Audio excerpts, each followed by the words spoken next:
ভবিষ্যতে যে বাংলাদেশ হবে, বিএনপির যে পলিসি রয়েছে পরিবেশ বান্ধব, কৃষি বান্ধব, জলবায়ু বান্ধব, এর প্রত্যেকটা আমরা ইনশাআল্লাহ কাঁধে কাঁধ মিলিয়ে কার্যকর করব। 5 বছরে 25 থেকে 30 কোটি বৃক্ষ বাংলাদেশে ইনশাআল্লাহ আমরা রোপণ করব।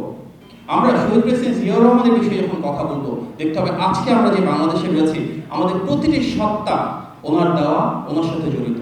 আমরা স্বাধীন বাংলাদেশের কথা বলি, সেটা পেয়েছি কারণ তিনি স্বাধীনতার ঘোষণা দিয়েছিলেন অসীম ঝুঁকি নিয়ে 1971 সালের সেই 26শে মার্চ। আমরা সার্বভৌম বাংলাদেশের প্রত্যাশা করি। নতজানু পররাষ্ট্রনীতি থেকে বেরিয়ে এসে, ভারতীয় আধিপত্যবাদ থেকে বেরিয়ে এসে শহীদ জিয়া প্রথম বাংলাদেশকে একটি সত্যিকার অর্থে সার্বভৌম এবং গ্লোবালাইজেশনের পার্ট হিসেবে বাংলাদেশকে প্রতিষ্ঠা করেছিলেন। আমরা বলি সকল ধর্মের মানুষ, সকল বর্ণের মানুষকে এক হয়ে আমরা সবার জন্য একইভাবে সম্মান, মর্যাদা এবং অধিকার দিতে চাই। সেটাই বাংলাদেশি জাতীয়তাবাদ। আর মহান সেই বাংলাদেশি জাতীয়তাবাদের জনক শহীদ প্রেসিডেন্ট জিয়াউর রহমান।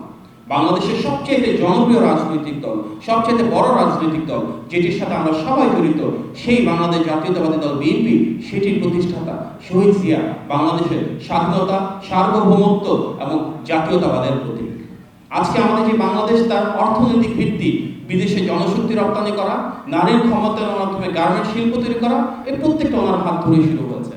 সুতরাং উনি 4 বছর বাংলাদেশ পরিচালনা করে বাংলাদেশকে 4 দশকেরও বেশি সময় এগিয়ে দিয়েছেন, যার উপর ভিত্তি করে আজকে আমাদের প্রতিটি রাজনৈতিক, রাষ্ট্রীয়, সামাজিক, অর্থনৈতিক সত্তা জড়িত।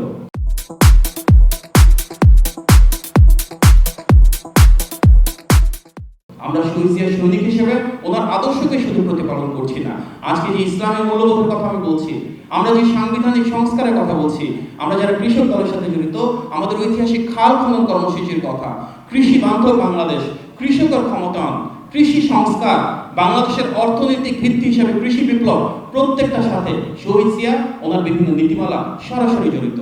ওনার সময় আমরা দেখেছি প্রথমবারের মতন কৃষকদের সুবিধার জন্য সেচ প্রকল্প হাতে নেওয়া হয়েছিল। কিভাবে বীজ, সার এবং কীটনাশকের জন্য আলাদা আলাদা কর্মসূচি নেওয়া হয়েছে। শহীদ জিয়া প্রথমবারের মতন বাজার ব্যবস্থা ঢেলে সাজিয়ে কৃষকদেরকে সমবায় প্রকল্প উৎসাহ দিয়েছিলেন। উনি প্রথম বলেছিলেন যে বাজার ব্যবস্থাকে ঢেলে মধ্যস্বত্বভোগীর সংখ্যা কমিয়ে আনতে হবে।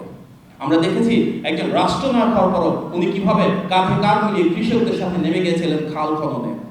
আজকে আমরা শহীদ জিয়ার আদর্শকে ধারণ করছি। আমরা সেই বাংলাদেশ বিনির্মাণ করতে চাই যেখানে ওনার মতন করে একটা অন্তর্ভুক্তিমূলক উন্নয়ন আমরা নিশ্চিত করব, যেখানে সব শ্রেণী পেশার মানুষের অধিকার এবং স্বাধীনতা থাকবে।